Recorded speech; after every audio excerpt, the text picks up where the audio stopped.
tayo po ay mapalad sapagkat tayo po ay muling itinako ng ating Panginoon sa lugar na ito. Amen? So, ang ating pong paksang pag-uusapan ay may kinalaman po sa ating kaligtasan. So, our subject for today is about salvation belongs to the Lord. Amen? So, bago po tayo lumako sa ating pong pangangaral, tayo po muna ay manalangin. Hallelujah. Panginoong Jesus, muli po kami po ay lumalapit sa iyo, nagpapakumbaba, Panginoon. Hallelujah. Alam po namin na sa ganang amin, wala po kami magagawa, Panginoon, sapagkat kami nga po ay napakaraming limitasyon, Panginoon. Subalit ikaw, Diyos, ay wala. Ikaw, Panginoon, ay makapangyarihan sa lahat. Magagawa mo, Panginoon, ang ibig mo. Kaya sa oras na ito, muli po, Panginoon, amin sa patungkol nga po sa kaligtasan. Amen. Ang kaligtasan po ay nagkagaling at nagmumula sa ating Panginoong Diyos. Salvation belongs to the Lord. So buksan po natin ang ating mga banal na kasulatan dito po sa Psalms chapter 3. May silamang po yan mula sa chapter 1, sa verse 1 hanggang verse 8. Sige po. Panalangin sa O Yahweh, napakarami kong kaaway na sa akin ay kumakalaban. Ang lagi nilang pinag-uusapan, ako raw, O Diyos, ay di mo tutulungan. Ngunit ikaw, Yahweh, ang aking sanggalang, binibigyan mo ako ng tagumpay at karangalan. Kung matawag ako kay Yahweh at humingi ng tulong, sinasagot niya ako mula sa banal na bundok. Ako'y nakakatulog at nagigising buong gabi, si Yahweh ang tumitingin. Sa maraming halabay di ako matatakot. Magsipag-abang man sila sa aking palibot. Yahweh na aking Diyos, iligtas mo ako, parusahan lahat mga kaaway ko. Sa pangyarihan nila iyong ikupo, si Yahweh ang nagbibigay ng tagumpay, pagpalain mo nawa ang iyong bayan. Amen. So hanggang 8 na po yan. Okay. So purihin po ang ating Panginoon. So kung mapapansin po ninyo, ito pong Psalms, ito pong awit, Kabanata 3. Ito po ay isang awit na kung saan, mga kapatid, dito po natin masusumpungan ang tunay na kaginhawahan ng tao, tunay na kapahingahan at kumpiyansa sa gitna ng napakarami pong kaguluhan. Amen. Sa gitna po ng mga pagkakataon na tayo po ay desperado na sa ating mga buhay. Sa awit na ito, mga kapatid, dito natin makikita ang pagtuturo po ng Diyos kung paano tayo mabubuhay na alam po natin na ang ating Panginoong Diyos ay dinadala po tayo sa ating pong mga kaguluhan o mga troubles, at doon, mga kapatid, sa mga kaguluhan na ating nararanasan, natututunan po natin na manawagan at lumapit sa ating Panginoon. Turning to Him for help and letting Him do all of His work in us. Mga kapatid, lumalapit tayo sa ating Panginoon para sa awa na igagawad niya sa atin, at hinahayaan po natin na ang ating Panginoon ay isagawa ang nais niya sa buhay natin. So, minsan, mga kapatid, tayo pong mga tao, napakarami po nating mga inaasahan sa buhay. Tama? Lahat naman po tayo meron talaga expectation. Dahil wala naman pong Kristiyano na nag-i-expect talaga ng kapahamakan. Walang Kristiyano na naghahangad ng mga kapagsubukan. Dahil kung maaari lang ang gusto po natin, puro kaginhawahan, mga pagpapala ang ating mararanasan. Subalit ang ating Panginoon, sapagkat siya ay napakarunong at alam niya ang lahat ng bagay, pinadadaan tayo minsan sa mga masalimuot na mga kaganapan ng buhay upang tayo ay patuloy na manghawakan at yakapin natin ang ating Panginoon. Amen. Itong Psalms chapter 3 na to ay sinulat po ito ni Haring David. So next po tayo. Next. So this Psalms was written by King David while fleeing from his own son Absalom. Mga kapatid, ito po yung senaryo. Itong si Haring David ay tumatakas mula sa kanyang anak na si Absalom. Ano kayang nangyari? Bakit siya tumatakas? Eto mga kapatid, si Absalom, siya po ang nanguna sa coup. Alam niyo naman yung coup d'etat mga kapatid, di ba? Kadalasan po yan po ay nagaganap sa mga bansa noong pag-unang panahon pa ng Biblia, naganap na po ang coup d'etat. Eto ang pinakamasaklap. Anak mo lalaban sa iyo. Di ba? Ang tatay si Haring David, kinalaban siya ng kanyang anak na si Absalom. At eto mga kapatid, itong si Absalom, ang gusto po niya patayin ang kanyang tatay. Gusto niyang patayin ang kanyang tatay at makuha niya ang trono na para lamang sa kanyang ama. Sa pasimula, dito po, next. Sa pasimula, itong si David, mga kapatid, talagang nandoon siya ay naninipluhod sa ating Panginoon.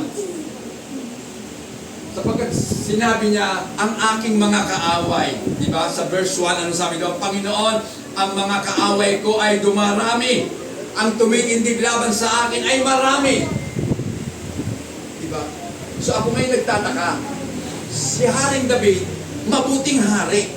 Pero bakit may ganito? Bakit yung anak niya lumalaban sa kanya? Isang mabuting hari, kinakalaban ng anak. Isang bagay lamang ang nakita ko at naintindihan ko mga kapatid. Kung mabuti ka at nilalabanan ka, ang kalaban mo, nakatitiyak ako na yun ay masama. Si Absalom ay masamang anak. Amen. Kaya nilalabanan niya ang kanyang tatay. Amen. Verse 2, marami ang nagsasabi tungkol sa aking kaluluwa, walang tulong mula sa Diyos para sa kanya. Eto mga kapatid, gaano kaya kasaklap sa isang ama na eto na yung anak mo lumalaban sa'yo at pagkatapos halos lahat ng tao ang simpatya ay nandoon sa anak mo. At sinasabi pa ng mga tao, tinutuyan nila si Haring David, ang Diyos ay wala sa iyo. Amen. Diba? May mga pangyayari sa buhay natin na parang ang tingin ng tao sa mundo, wala tayong Diyos. Diba? Kasi dumaranas tayo ng napakatinding paghihirap, napakaraming pagsubok na ating binabaka at nilalabanan. Pero mga kapatid, hindi na nga mahulugan na wala sa atin ang Diyos. Minsan sa buhay po natin, idinadaan tayo ng Diyos sa maiinit na labanan, sa mga pagsubok na minsan hindi na po natin nakakayanan. At maririnig mo pa ang mga sinasabi ng mga tao, God won't save you. Hindi ka ililigtas ng Panginoon. David, there is no salvation for you in God. Walang kaligtasan para sa iyo sa Diyos. Amen. Pero sa bandang huli ng buhay po ni David, nasabi niya na merong pagkatagumpay, ang wika niya, salvation belongs to the Lord. Amen. Sa katapusan po ng awit, Kabanata 3, sinasabi po dito ni Haring David, ang pagliligtas ay sa Panginoon. Sumaiyong bayan nawa ang iyong pagpapala. Amen. So ito po yun, mga kapatid. Hindi pa naman po tapos ang laban. Pero nakatitiyak, mga kapatid, kung tayo mananatili sa ating Panginoon, ang pagliligtas ay nasa Panginoon. Wala sa atin, kundi nasa Panginoon. Amen. Amen. So, next na po tayo. Whenever we hear people say something like religion is a crutch or Jesus is just another crutch. Alam niyo ba yung crutch? Saklay. Di ba? Sinasabi ng mga tao, lalong-lalo na po yung mga atheist, yung mga taong hindi naniniwala sa Diyos, sinasabi nila na ang mga taong lumalapit sa Diyos ay mahihinang nilalang. Kinakailangan po nila ng saklay. Amen. At si Jesus daw ay isa lang sa maraming saklay na ipinapakilala ng relihiyon. Naniniwala ba kayo mga kapatid? Ito po ang ating paniwalaan, mga kapatid. Dahil meron pong dalawang bagay na dapat pumasok sa ating mga kaisipan. Two things that must come to our mind. Number one, ano sabi doon?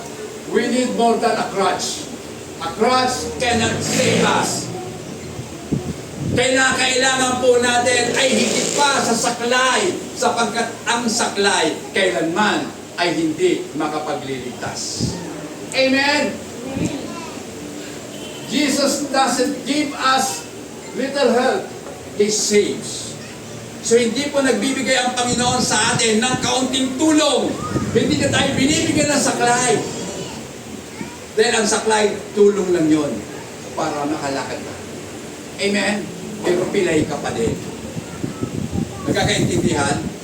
Hindi natin kinakailangan ng saklay kahit pilay tayo. Dahil ang saklay, konting tulong lang yon para sa isang taong pilay. Ang kailangan po natin, kaligtasan. Kumbaga, kagalingan para mawala ang pagkapilay. Amen? At yon ang ibinibigay ng ating Panginoong Jesucristo. Amen. Number two, we need to examine their crutches. Kinakailangan po, yung mga nagsasabing ang relihiyon ay saklay lamang. Suriin po natin mabuti ang kanilang mga saklay. Dahil nakatitiyak po ako, isa sa mga ito ang meron po sila. It might be entertainment. Di ba? Ang mga tao po ngayon, hilig na hilig po talaga yung inaaliw po ang sarili nila. Ine-entertain nila. Kaya naman po, mga kapatid, even in the churches, maging sa mga simbahan, ay nagiging entertainment na. Tama ba ako? Pag nakakita po kayo ng mga simbahan na mayroong mga spotlight, at kapag nagpipreach ang pastor, pinapatay ang ilaw, dahil nakatutok lamang sa kanya ang ilaw, mag-ingat po kayo. Amen? Madilim sa inyo, maliwanag lang sa pastor. May mga pausok-usok, may mga pausok pa, umalis na kayo sa simbahan yon, mga kapatid. Dahil yan po ay entertainment. Mula na lang, mabuhay si Herman Moreno. That's entertainment, mga kapatid. Di ba? Simbahan may mga pasayaw-sayaw pa. Nakakita na kayo noon? Oh. Kasi meron silang tinatawag na dance ministry. Saan sa bagong tipa nagkaroon ng dance ministry? Ang hamon ko sa mga pastor na talagang nagpapasayaw ng mga miyembro sa entablado, kalukuhan ang pinaggagawa ninyo. Amen? Huling panahon na po ngayon. Entertainment, number one yan.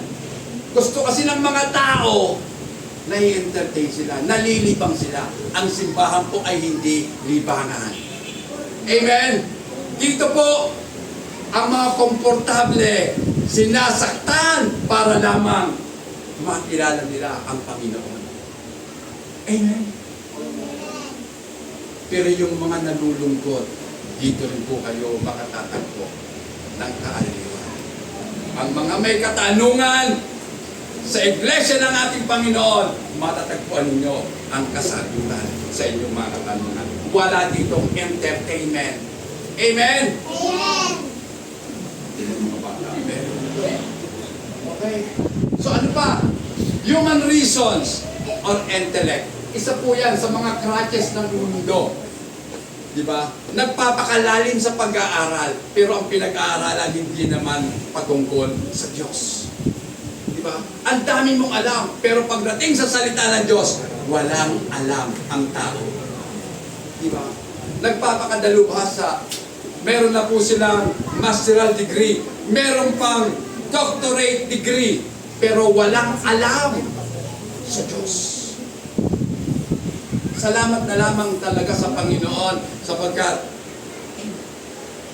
ang lingkod po ng Diyos na nakatayo sa inyong harapan ay hindi po hinubog ng seminaryo. Hindi po ako aral ng seminaryo. Hindi ako nag-graduate sa Bible school.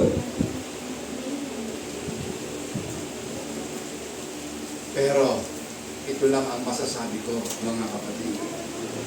Lagi ako at handa akong magpaturo sa ating Panginoon. Amen. Dahil nakita ko po ang hindi maganda sa mga Bible school. Na kapag ikaw ay, halimbawa, Baptist ka at nag-aral ka sa Bible school ng Baptist, ang laman ng isip mo, Baptist ka na. Dahil yung aral nila ang ituturo sa'yo. Kinakailangan po, bawat isa sa atin ang pag-aralan ay ang purong at dalisay na salita ng ating Panginoon. Amen? Kasi bias na kaagad eh. Sa Bible school pa lang, bias na. Hindi naman nila ituturo yung aral na hindi sa kanila. Tama ba ako? Amen. Amen. O, kita ng mga bata, magagaling sila ang sumagot. Amen. So ano pa? Bukod po sa human reasoning, ang mga crutches po ng mundo ay alcohol and drugs. Diba?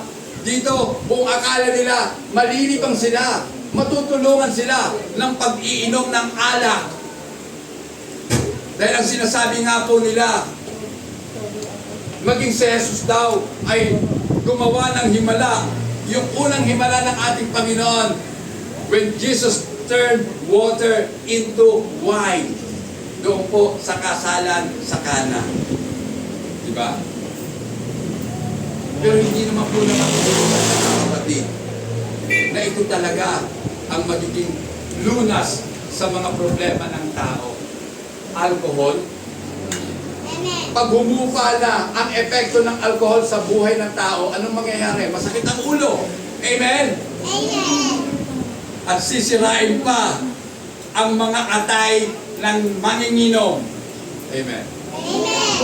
Then sinubukan nila drugs. Diba? Yan ngayon ang problema ng ating bansa. Drug addiction. Diba? Dati naalala ko, nung kapanahonan namin, ang droga noon marijuana lang o kaya mga Cap-Zero, yung mga hindi binibenta sa mga kabataan, minsan nakakalusot pa din. Nakakabili po sila ng mga Cap-Zero. Yun po yung pang-addict noong araw. Bukod po sa rugby. Pero mga kapatid, hindi yan ang kailangan ng tao. Hindi yan ang kailangan ng mundo. Ang kailangan po ng mundo, walang iba kundi yung Diyos na gumawa ng buong mundo. Amen? Walang pangampunan ng ating Panginoon. We all turn somewhere when life slaps us. Diba? Kapag sinampal ka na ng buhay, ang tao nahihilo na kung saan-saan na napupunta. Amen? Amen. May nasa sugalan, nasa warehouse, lahat na pinupuntahan. Gusto lamang malibang. Amen. Ngayon mga kapatid, sa awit na ito, sa Psalms chapter 3, dito po ipinapakita po kung saan dapat ang tao pumunta. Amen? At kung ano ang kanyang dapat gawin. We can come to Him. We can come to Jesus for help in every situation. Lumapit tayo sa ating Panginoon sa bawat sitwasyon ng ating pong mga buhay. David shows how to deal with troubles in the presence of the Lord.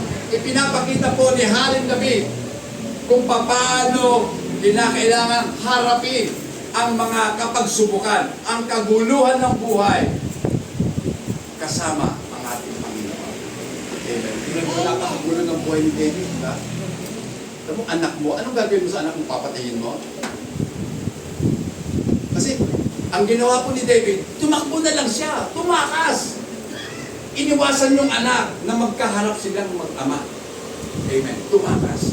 Alam niyo ba ang nangyari kay Absalom? Namatay. Ganun talaga ang nangyayari sa mga matigas na ulo ng mga anak. Namatay. Pero hindi sa kamay.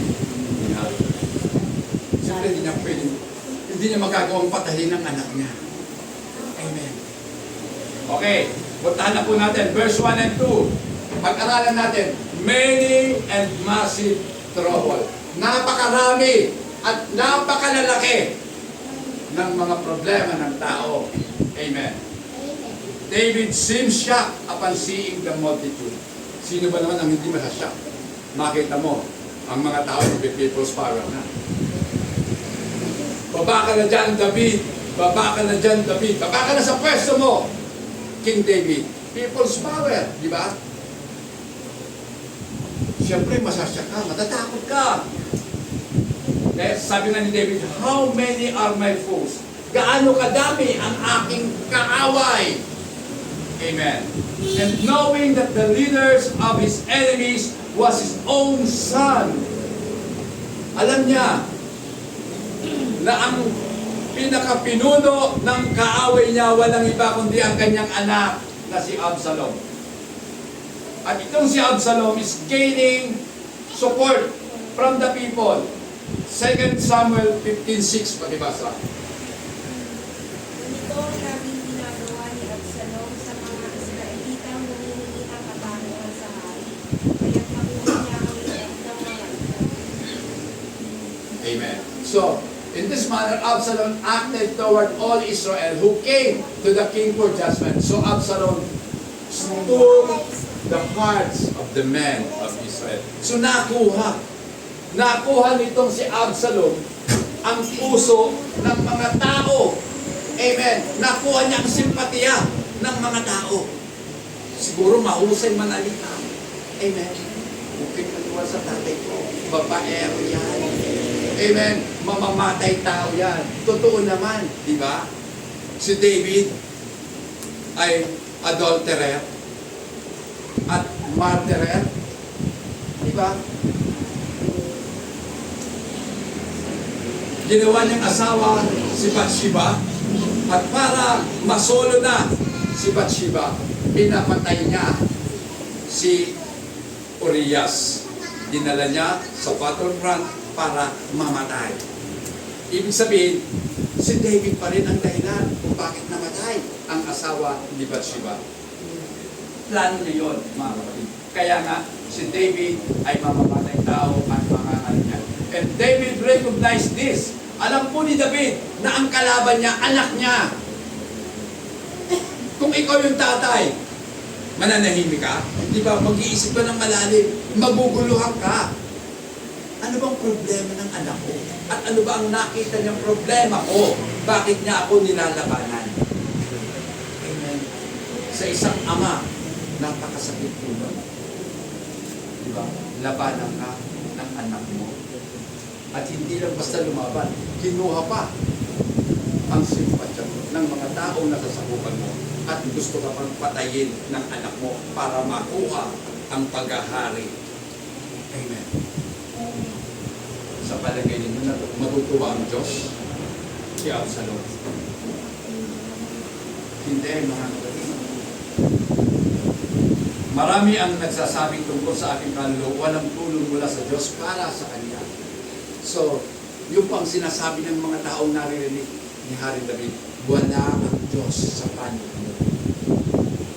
Amen. Kasi ang tao po, ganito ang ating mentalidad. Kapag malago ang gawain, sinasabi nila, pinagpapala ng Diyos ang gawain. Tama ba? Yan po yung totoo. Proud po yung mga leader ng malalaking simbahan. We are blessed by God. Pero tandaan po ninyo mga kapatid, hindi lahat ng malago. Hindi ko naman nila lahat, pero hindi lahat ng malago ay nasa katotohanan.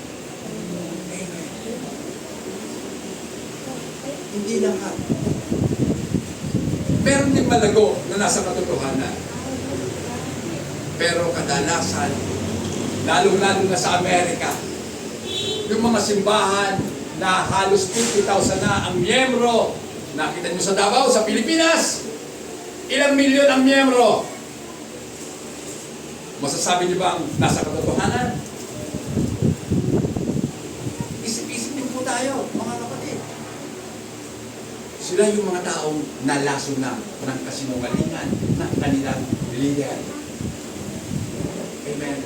Kasi ang leader nila mismo nagsasabi, ako na ang Jesus sa makabagong panahon.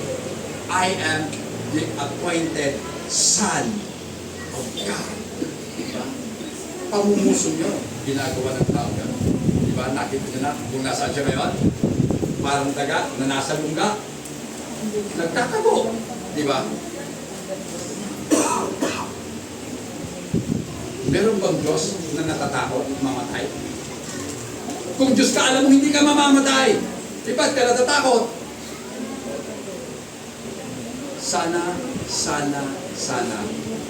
magkaroon ng tamang kaisipan ang mga kapanalig nila. Ma-realize po nila na matagal silang niloko ng kanilang leader. So ang leader po natin hindi manluloko. Hindi po ako ang leader ninyo. Ang leader po natin, walang iba kundi ang ating Panginoon. Amen? Tayo po ay handang magsakripisyo alang-alang kay Kristo. Amen. Katulad po ni David, mga kapatid, na-realize po niya na ang conspiracy ay talagang nakukuha na ang simpatya ng mga tao. At ito, mga kapatid, ay pwedeng makagawa ng real damage sa kingdom ni Haring David. So maaari pong maagaw ang trono mula sa Haring David dahil halos lahat na ng tao nakuha na ni Absalom. Pero ang hindi nakukuha ni Absalom, ang ating Panginoon. Amen? Hindi niya makukuha ang ating Panginoon. So, at isa pa, mga kapatid, sa nakapagpahina ng loob ni David, ang kanyang chief counselor. Kumbaga, kasi ang mga pinuno, meron po silang mga advisor. So yung pinaka-advisor po ni King David, kasi Ahithophel, nakuha na po niya Absalom. Ano ba mo? 2 Samuel 15:12. Ano sabi? At pinagsukuran ni Absalom si Ahithophel na Gilonica na kasambuhi ni David mula sa kanyang bayan, mula sa Gilo, samantalang siya'y naghahandog ng mga hain. At may pitang pagbabanta, sapagkat ang bayan na kasama ni Absalom ay dumadami na dumadami. Amen. So nakita niyo, mga kapatid, meron talagang conspiracy. Merong sabwatan, mga kapatid. At dahil sa sabwatan niya, nakita niya na pati yung chief ng mga tagapayo ni David, nakuha na rin po. Ba, matindi ang kapangan, ano? Matindi ang kapangan. So ginagapang po yung mga leader. Patalsikin na natin si Pastor. Wala tayong naririnig kundi kahirapan, pagsubok. Gusto naman natin ng pagpapala, gusto natin ng mga himala. Nakakasawa na ang pangangaral ni Pastor. Tanggalin na natin si Pastor. Pero wala naman yan dito. Amen? Wala po yan sa iglesia ng ating Panginoon. Amen? Dahil alam po natin ang katotohanan. Amen? Hindi po tayo katulad nila na walang buhang bibig kundi pagpapala at himala. Kung walang himala, sabi nila, hindi totoo ang simbahan. Sino sabi? Di ba napakalaking himala na ikaw, bagamat makasalanan, ay inaring ganap at iniligtas ng ating Panginoon? Hindi ba himala yun? Tunay na himala na ang isang patay ay binuhay ng ating Panginoon. Tayo'y patay lahat sa kasalanan, subalit dahil sa kabutiang loob ng ating Panginoon, tayo ay binigyan niya ng buhay na walang hanggan. Yan ang dakilang himala. Hindi po tayo nagpapagaling ng cancer dahil alam po naman natin, alam ng inyong lingkod na kahit gumaling ka sa cancer, mamamatay ka pa din. Eh ano naman yung gumaling ka?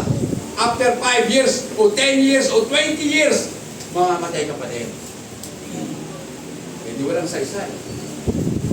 Ubus lang yung milyones mo sa pagpapagaling.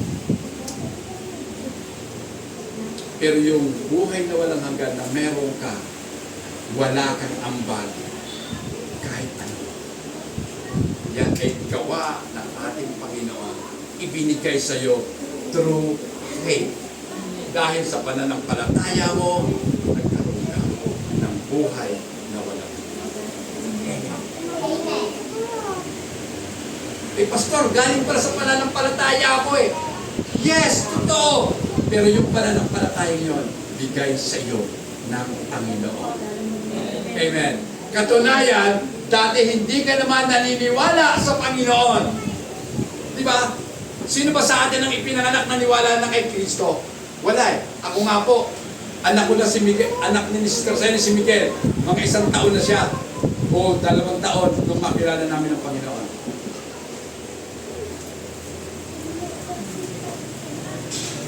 So matagal.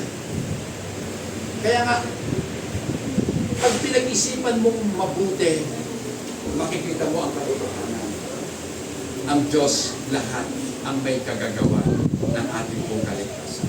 Walang sino mang nag-ambag sa Diyos. Amen.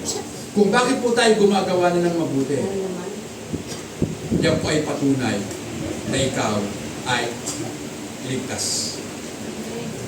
Sapagkat nasa sayo na ang mabuting Diyos. Kaya ang ginagawa mo mabuti, ang iniisip mo mabuti. Amen? Dahil nandito na sa puso mo ang mabuting Diyos. So mga kapatid, ito pa. David need to flee for his life. The people were mocking him, saying, God is not for you. There's no salvation for you. God is rejecting you. You are reaping what you have sown. Sabi ng mga tao, David, inaani mo na ngayon yung mga itinanim mo. Totoo naman yun, di ba? Kaya minsan ang kaaway, gumagamit din naman ng Word of God. Kaya nga lang, out of context. Amen? Pag ginamitan ka na ng salita ng Diyos, akala mo totoo. Pero, unawain mo, wala po sa konteksto. Kasi si Satanas man, gumagamit ng salita ng Diyos. Diba naalala niyo nung tinusok ang Panginoon? Magpatihulog ka at sasaluhin ka ng mga anghel. Nakalagay po yan sa banal na kasulatan. Hindi ka pababayaang mahulog dahil sasaluhin ka ng mga anghel. Pero anong sabi ng ating Panginoon? Huwag mong tuksokin ang Panginoon mong Diyos. The devil can use the Word of God but out of context.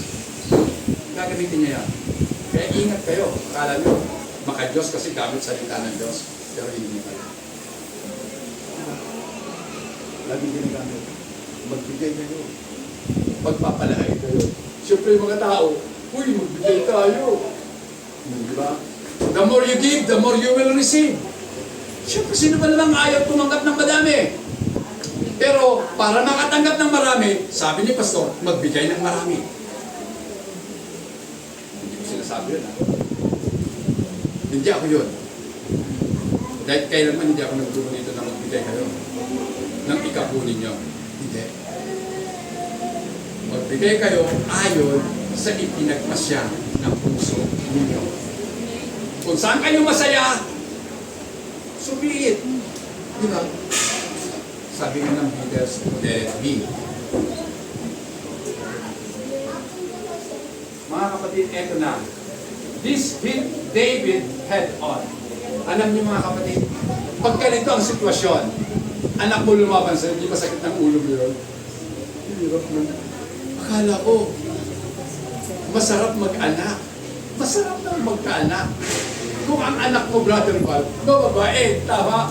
Pero kung ang anak mo ang magsasalin ng sakit ng ulo mo, sabi, Sasabihin siguro, sabi, kunti na lang. O diba? Kasi sakit pa lang ang ulo eh. Mabuti pa nung mga maliliit pa lang yan eh. Sister Wen, di ba? Mabuti pa nung maliliit. Kung sabi mo, anak, upo ka lang dyan. Upo nga talaga dyan, ano? Ganun yung lumaki na. Maligalig na kung saan na nagpupunta. Ikot-ikot. Punta roon, punta rito. Wala. Hindi mo na, at mas lalo na nung magbinata na, hindi mo na maapuha sa bahay. Amen? Pag-gising mo, wala na. Pagtulog mo, wala pa. Ano to? Yan ang mga kabataan ngayon. Di ba? Pag-gising ng nanay, wala na. Pagtulog ni nanay, wala pa. Nasaan ka? Yun ang tanong. Nasaan kaya? Nasa barkada? Nasa galaan? Naglalaro ng ML? Nasaan? Nasa isang sulok lang pala ng bahay. Nandoon, hawak na hawak. Alam niyo ba? Ito po, itong maliit na gadget na to, marami po itong dadalhin sa impyerno. Tingnan niyo to.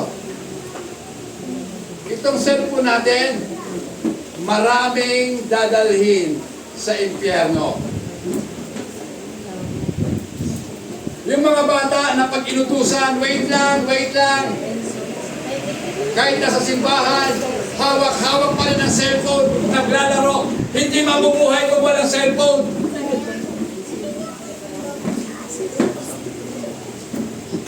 Kawawang mga nilalang. Pananagutan ng mga magulang, hindi tinuruan. Amen? Bata pa lang, ang pag-aliw ni nanay, cellphone. Anak, maglaro ka na lang. Maraming ginagawa si nanay. Di ba? Sino may kasalanan? Di ba magulang? Ngayon, iiyak-iyak kayo. Kapag ang anak ninyo, mahihina ang baga. Amen? Bakit hindi ihina ang baga? Search nyo nga. Mag-research kayo. Ito ba may radiation o wala? Eh kung meron, bakit lagi nyong hawak? At maging sa pagtulog ninyo, katabi nyo. Kahit saan kayo pupunta, dala-dala nyo. Di bali na makalimutan ang pamasahe, huwag lang ang cellphone. Pag nakalimutan, uwi talaga yan. Sabi ko natin, pasan yung cellphone ko? Naiwan eh. Hindi napapakali. Di ba? Samantalang, ang salita ng Diyos, di ba nang iwanan? Okay lang yan.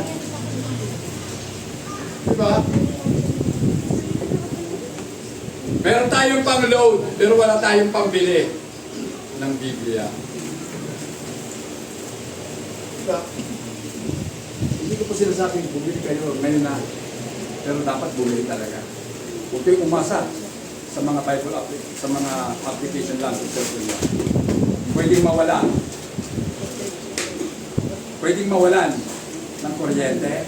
Wala na lahat. Pero ito, hindi pinakailangan ng kuryente. Amen? Gusto nyo umutang kayo kay Shopee. Pwede naman eh. Shopee Pay. Umutang kayo kay Shopee. Diba? 12 months to pay. Wala pang 100. Baka 50 lang. Sa isang buwan, babayaran nyo. So sa pastor, estudyante lang ako. Sige! 12 months to pay. 50 pesos per month. Oh, diba? Kaya lang, i-istorboy ka lang ni Shopee. Tuwing due date mo lang, susunod-sunodan ka ng mga padala. Magbayad ka na.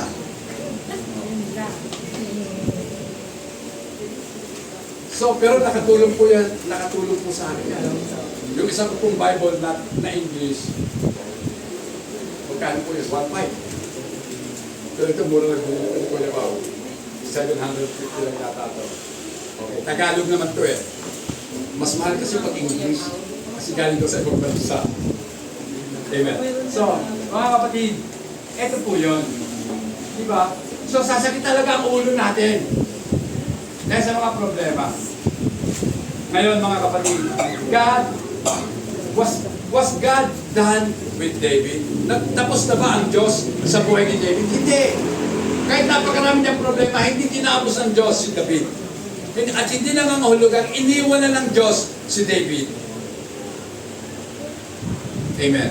Dahil ang katotohanan, if we are in Christ, our trouble does not have a final victory. Kung tayo po'y na kay Kristo, ang mga kaguluhan sa buhay natin, ang mga pagsubok ay wala po silang tagumpay. Hindi sila magtatagumpay dahil na kay Kristo ka. The Lord will not cast us aside. David turns to God. Kita niyo? Nung marami ng problema si David, nakita niya na ang anak niya, kalaban niya, ang mga tao kalaban niya. Kanino lumapit sa Diyos? O kanino lumapit si David sa Diyos? Amen. Ngayon, punta na po natin ang verse 3 and 4. But you, O Lord, sabi ni David, subalit ikaw, O Panginoon. Amen. David throws himself completely on the Lord. Kapag marami ng problema, kapag hindi mo na kaya, magpatihulog ka na sa kamay ng Diyos. Amen. Itapon mo na ang sarili mo sa kamay ng Diyos. Hayaan mo na ang Diyos ang humawak sa iyo. Amen. Minsan kasi nagpupumilit pa rin tayo eh. Hindi, kaya ko ito eh. Kaya ko. Hanggang kailan? Hanggang kailan mo kakayanin? Di ba? Ako nga dati, akala ko, ang buhay, pag umidad ka na ng 50, ano na eh, parang pahina ng pahina. Pero sa tingin ko nga, wala pa sa 50. Pero pag umidad ka ng 60, pataas, doon ko na mararamdaman, unti-unti, sa sunod na, hindi ko na kaya. Dati, pag mga ginahagdan, kahit pa siguro 10 floor, kahagdanin ko lang yung mag-elevator. Kasi alam niyo mga kapatid, noong kung na-confine Sister Senny sa MCI, anong floor pa tayo doon? 5th floor tayo? 6th floor? Hindi po ako nag-elevator. Sabi ko, hindi ako nakakapaglakad. Maghahagdan ako. Pero pagdating ko pala sa 3rd floor, hinihingan ako. Sabi ko, nakakahingan pa na. So kaya sabi ko, elevator na nga. Mahirap eh. Elevator. Kaya nga mga kapatid, eto na. Kapag hindi na natin kaya, ibigay na natin sa Panginoon. Ipagkatiwala natin sa Panginoon. Dahil pag ipinagkatiwala natin sa Panginoon, there must be a major shift here. So nakikita nyo, may malaking pagbabago sa sitwasyon ni Haring David. From talking to God about his enemies rising against him, ito po ang ginawa ni David. Sa halip na magsalita patungkol sa mga problema, siya ay nag-total surrender sa ating Panginoon. Amen. Habang tayo po ay patuloy na nagsasalita at patuloy po tayong nakatingin sa mga problema at kaguluhan ng buhay, makikita po natin ang mga problema lumalaki hanggang sa maging Mount Everest na ng buhay po natin. Bakit nagkaroon ng major shift, mga kapatid? Nagkaroon ng shifting sapagkat tumingin na si David sa Panginoon. At yung dating gabundok na laki ng problema, ang tingin niya ngayon, parang naghihawak na lang sa pisngi ng isang tao. Nagmahal daw. Amen. Tinaghihawak sa ilong. Amen. Ganun po talaga eh. Diba? Kaya nga ako kahit may sakit na, hindi ako nagre-reklamo, hindi ko sinasabi, ay masakit ang ano ko, masakit ganito, masakit ang ganito. Kasi, pag lagi po natin minamagnify, lagi natin pinag-uusapan ng karamdaman, anong sabi ng karamdaman? Wow, bida ako. Ibigyan ko pa nga doon ng maraming karamdaman para ako lagi ang kanyang magiging bukang bibig. Amen? Diba? Laging bukang bibig yung karamdaman. Bakit hindi mo sa Diyos sabihin ang problema mo? Amen? Bakit kinakailangan mong sabihin sa iyong kumare? Hindi mo ba alam na ang kumare mo, ang pangalan niya ay Marites? Pag sinabi mo ang problema sa kumare mo, iyak yun. Pati hindi mo kumare, nakakaalam na problema mo. Pati kasulok-sulukan ng buhay mo, malalaman mo. Kasi nagtiwala ka, kumare mo. Best friend ko, BFF ika na. Di ba? BFF. BFF. Pero kung magkamali si BFF, away na. Walang hanggan. Solian ang kandila hanggang sa mamatay. Hindi papatid. Amen? Ganon. Yan ba ang BFF? Makakapit. O, ako hindi daw. Tama na. Kaya kung meron kayong best of friends, gawin ninyo si Jesus ang kaibigan. Amen. Kasi si Jesus, hindi kayo ipagkakayo. Amen? Hindi ka niya ikikismis. Hindi ka niya sisiraan. Pagkagalingan ka lang. Amen? At pagkamisan, may palo. Okay. So, mga kapatid, ito na. But when we turn to God and our focus is on Him, kapag tayo po, next part, kapag tayo po ay itinuon na natin ang ating pansin sa ating Panginoon, siya na ang pagtuunan natin ng pansin. Pag-focus tayo sa Kanya, magkakaroon po ng tinatawag na great reversal. Magkakaroon ng reversal ang mga pangyayari. Amen. Magkakabaliktad. Yung dating ang laki-laking problema, ngayon ang tingin mo maliit na lang. At yung Diyos dating maliit na sa tingin mo, ngayon ang laki na ang Diyos na. Amen. Diba? Masarap magkaroon ng napakalaking Diyos. Amen. Huwag kayong magsiyahan na meron na kayong mga bato. Ding ang bato. Diba? Bato. Diba? Si Pedro, tinawag ng Panginoon, bato. Stone. Diba? Stone lang si Pedro. Maliit na bato. Pero, i-research ninyo, tingnan ninyo yung Petra. Sa Jordan, meron po doon tinatawag na lugar na Petra. Yung po ay talagang napakalaking bundok. Na yung bundok na yun, inukita na nila doon na sinunod ng mga bahay nila sa bundok na bato. I-research nyo po yung Petra. Makikita nyo. Ang ating Panginoong Jesus, siya po yung Petra. Si Pedro ay Petros. Maliit na bato. Kaya nga, Pedro eh. Petros. Sa Italia, ang mga Pedro, hindi naman Pedro tawag eh, Petro. Sa Amerika, siyempre, Peter. Ganda, no? Si Peter. Sa Pilipinas, Boy Pedro, ang kontrabida ni Juan.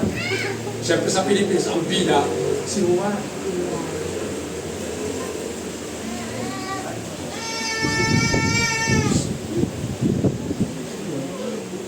May bata. Okay.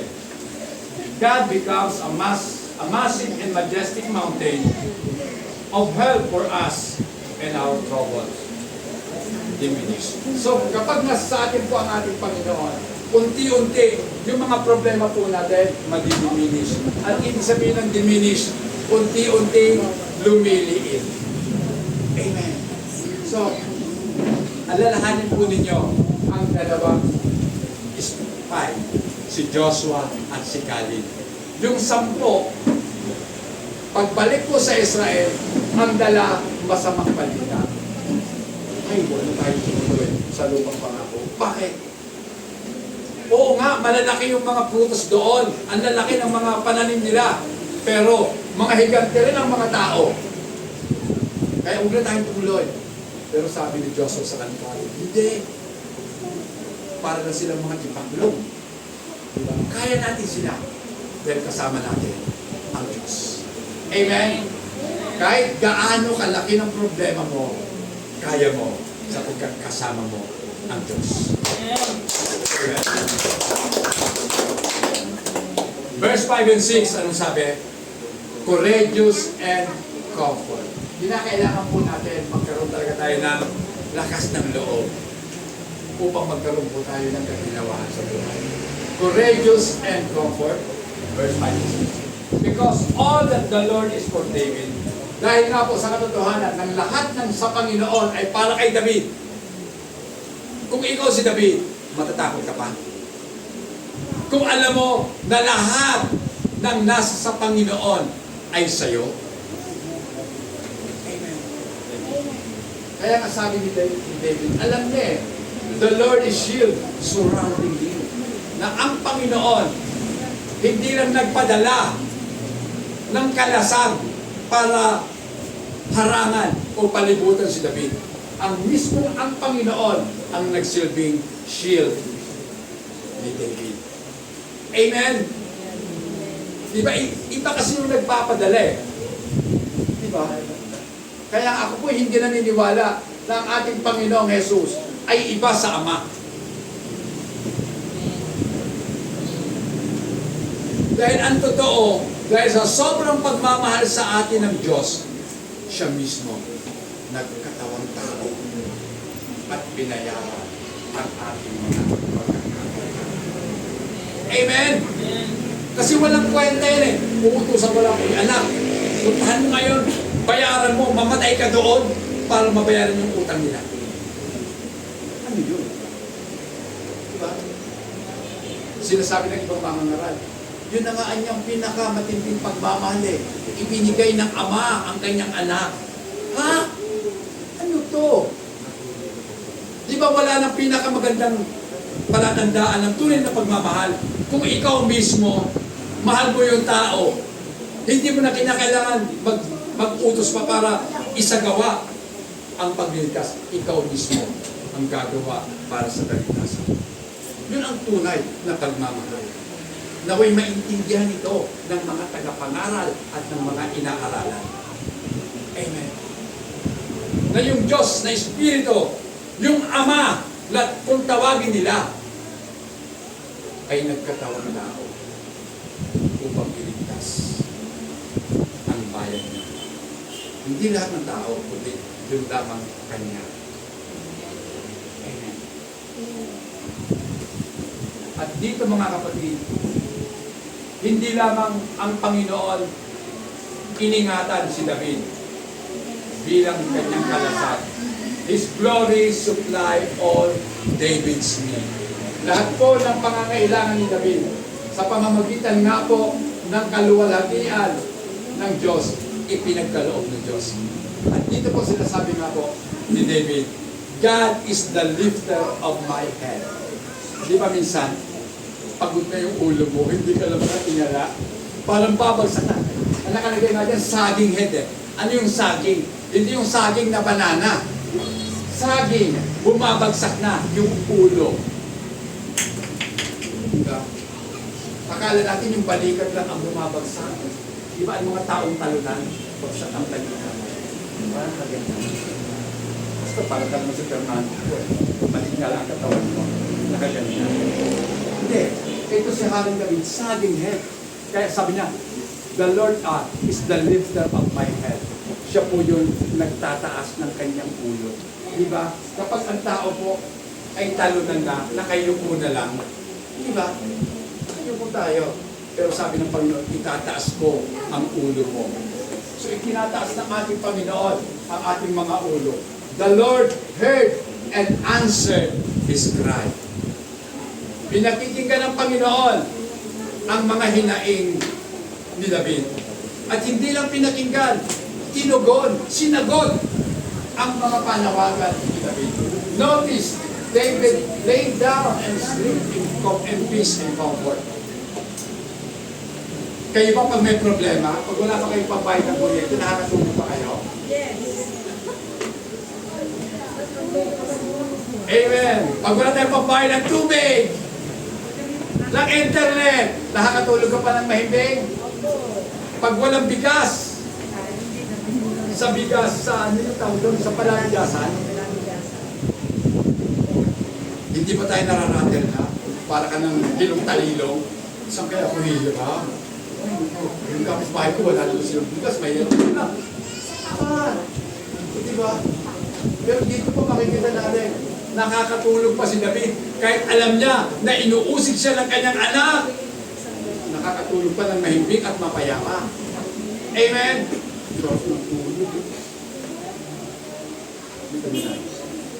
While fleeing for his life, the Lord sustained him. David leaned on, rested on, lay down on the Lord's lap.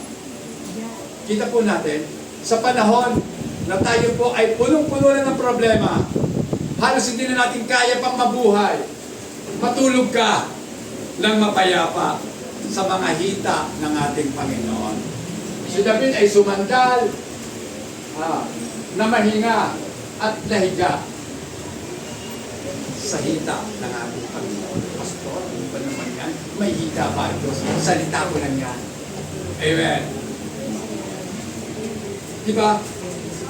Nung mga bata pa yung anak natin, minsan pinapatulog natin sa paa natin, nakaupo tayo. Ako po, naalala ko, itong panganay ko, nung may sakitan, pinapahiga ko yan dito, ginagal. Kahit na, ako nagtulog na rin, nakaganan yung pa ako. Dito siya, pinapaikot-ikot itong kamay pa ako. So gumugulong-gulong din yung bata. Pero mga kapatid, masarap ang tulog ng mga bata. Amen. Isa naman nakatayo ka, karga mo. Di ba, upo ka na lang sa kama, then iuboy-uboy mo ng hita mo. Makakatulog siya. So ganun po siya haring natin mga kapatid. Kaya masarap ang merong Panginoon. That's why David had such confidence of the victory the Lord would bring for him. Kaya nga si David, alam niya na kung siya'y nakatulog sa mga hita ng Panginoon, siya'y gigising sa bagong umaga para harapin niya ito na merong pagtitiwala at lakas ng loob. At sasabihin niya sa kanyang sarili, I will not fear. Wala akong dapat katakutan. Amen? He is fearless of the thousands of people surrounding him. Sapagkat, bakit fearless si David? Bakit wala na siyang takot? Sapagkat para sa kanya, ang Panginoon ang kanyang kalasag. Amen. Di ba? Alam niyo ba sa Israel, meron po silang missile defense system. Alam niyo naman, sa Gaza may kalaban, Hamas. Sa Lebanon may kalaban, Hezbollah. Pero ang Israel, mayroon po silang tinatawag na Iron Dome. Yan po yung shield nila. Ano yun?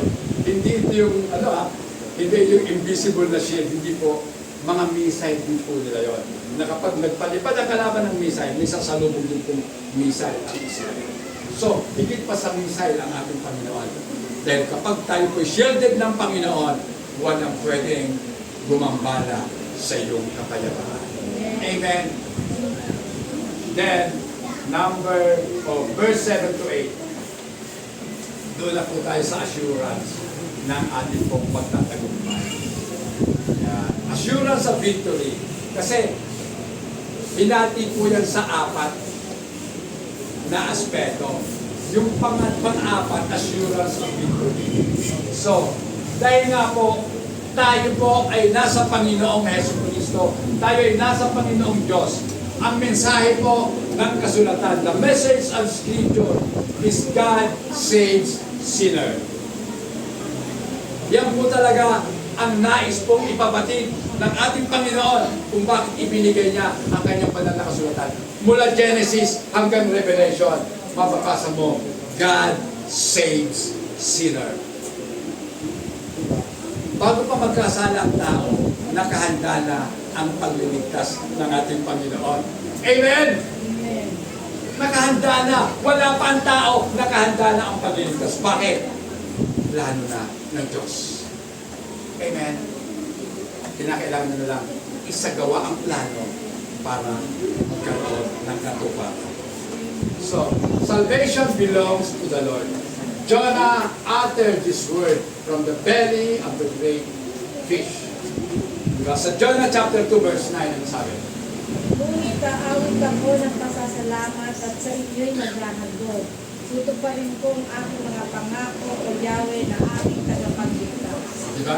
Sinabi po ni Jonah, ito pong mga salitang to, tutuparin ko ang aking mga pangako sapagkat ang Diyos ang aking kaligtasan. Amen? So, ginawa po ni Jonah ang pangako niyan habang siya'y nasa loob ng tiyan ng napakalaking isda. Diba? Habang nasa libingan, sinalita ni Jonah. Kasi sabi nga po ng ating Panginoong Jesus, ito pong kwento, itong sega ni Jonah ay isang tanda na kung saan ang ating Panginoong Jesucristo ay ililigtas tayo sa pamamagitan ng kanyang kamatayan at pagkabuhay na muli. Next one, balik tayo.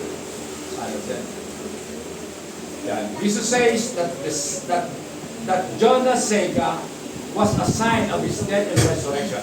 After the Lord rescued the Israelites from slavery in Egypt, Moses sang.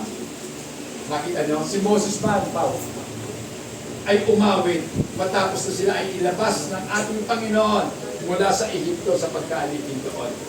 At ang sabi po ni Moses at ng bayan ng Israel, the Lord is my strength and my song, and He has become my salvation. Exodus 15 verse 2.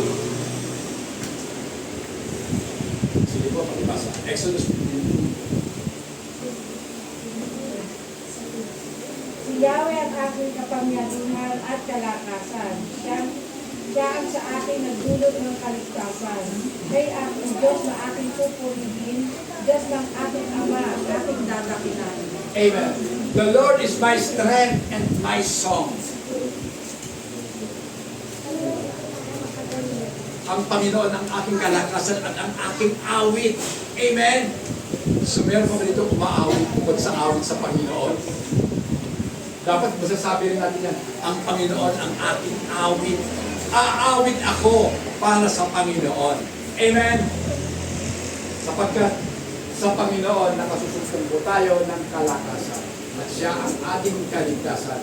He is my God and I will praise Him. My Father's God and I will exalt Him. Amen. Sa Revelation chapter 19 verse 1, ano sabi ko? Revelation 19 verse 1. Katapos ito, narinig ko ang tiga sa kasamang tinig na nagpapalangin na sa langit na umawit ng ganito. Hallelujah, ang kaligtasan, ang karangalan, ang kapangyarihan ay tango sa Diyos lamang. Amen. After these things, I heard a loud voice of great multitude in heaven saying, Hallelujah!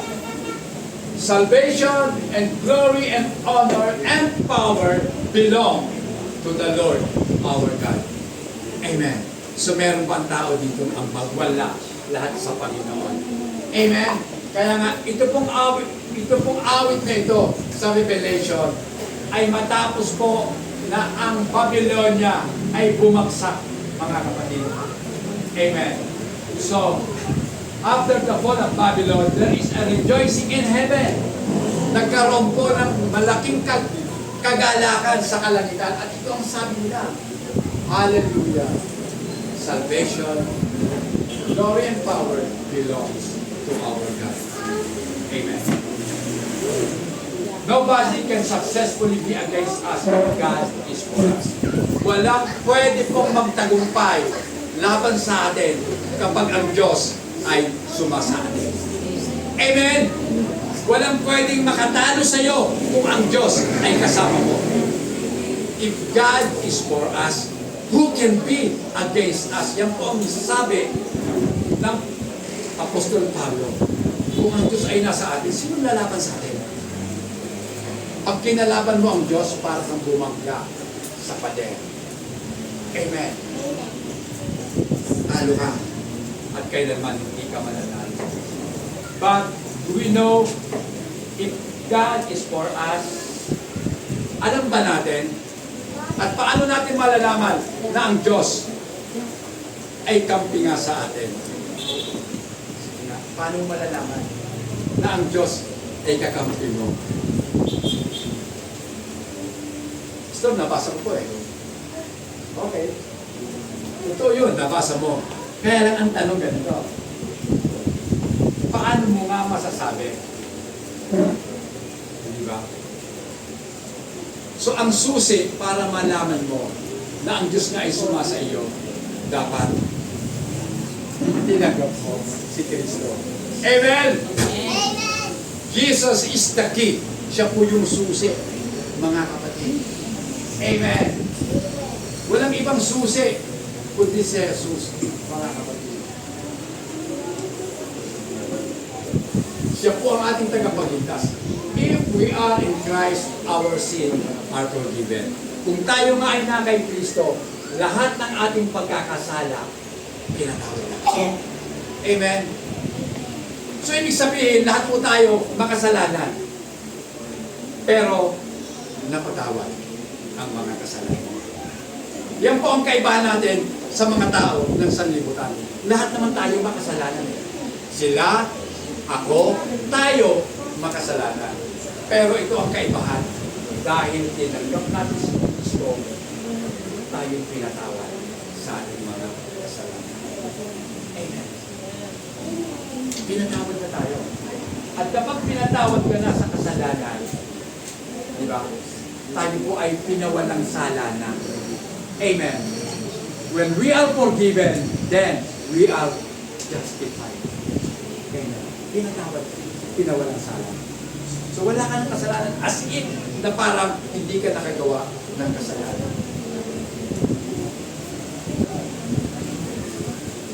Meron pa 2 minutes. Okay.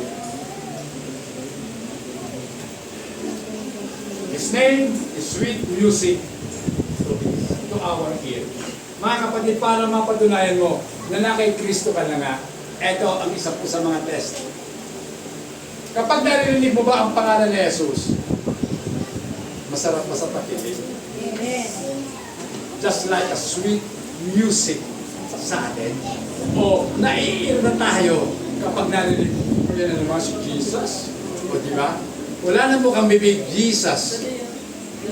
Anong gusto niyong marinig, mga kapatid? Ako po, marami akong naririnig. Marami pa akong naririnig. Salamat po sa nasa itaas sa lupa. Ito yung mga tao walang alam sa buhay. Walang alam dahil hindi kilala ang Diyos. Sa totoo lang, pwedeng dalawa ang rason kung bakit sinasabi nilang nasa itaas. Pwedeng hindi kilala at maaaring nahihiya. Alin man doon sa dalawa, wala ka pa rin ligtas sa Panginoon. Dahil pag ikinahiya natin ang Panginoon, anong sabi na? Ikahihiya ko rin kayo sa harapan ng aking Ama. Amen? Nahiya ba tayong banggitin ang pangalan ni Jesus? Tayo sa, ay si God. Oh, sinong God? Si Godzilla? Sinong God mo? Bakit hindi mo mapangalanan? Bakit sinabi mo sa itaas? Eh kung tayo nandito sa second floor, o sinabi natin, salamat sa nasa itaas, tatawa, matutuwa yung mga nasa third floor. Dahil sila ang nasa itaas natin. Amen? Bakit? Ano bang meron ang pangalan ng Panginoon? Bakit hindi natin masabi? Pero mga kapatid, ang katotohanan, kung ikaw'y nasa Panginoon, masarap sa pakinig ang pangalan ng ating Panginoon. Amen? Ang kanyang salita ay ang ating buhay. Ito ang ating kalakasan at kapayapaan natin. Amen. Ang kanyang salita. At sino ang salita ng Diyos? Di ba si Jesus? Amen. Kaya nga si Jesus ang ating buhay, siya ang ating kapayapaan, at siya ang ating pong kalusugan. Amen. Then sa pagtatapos mga kapatid, through Jesus, we confidently draw near to the throne of grace for help in times Hebrews 4:16. Pakibasa po. Hebreo 4:16. Kaya't huwag tayo magpatubiling lumapit sa trono ng habag ng Diyos upang makamtan natin ang habag at pagpapala na natutulong sa atin sa panahon ng ating pangangailangan. Amen. So mga kapatid, sinasabi ko po ito, hindi dahil talagang ina-anticipate na kagad natin ang napakaraming mga problema darating. Pero mga kapatid, sabi nga po dito, let us therefore come boldly to the throne of God. So meron po tayo pagtitiwala na lumalapit sa trono ng biyaya ng ating Panginoon. Amen. Na tayo po ay tatanggap. Kaya ka nagtitiwala dahil alam mo anak ka ng Diyos at alam mo din na tatanggap ka ng kanyang awa at makasusumbong ka ng biyaya ng tulong ng Diyos sa atin sa panahon ng ating mga pangangailangan. Amen. Tumayo po tayong lahat mga kapatid.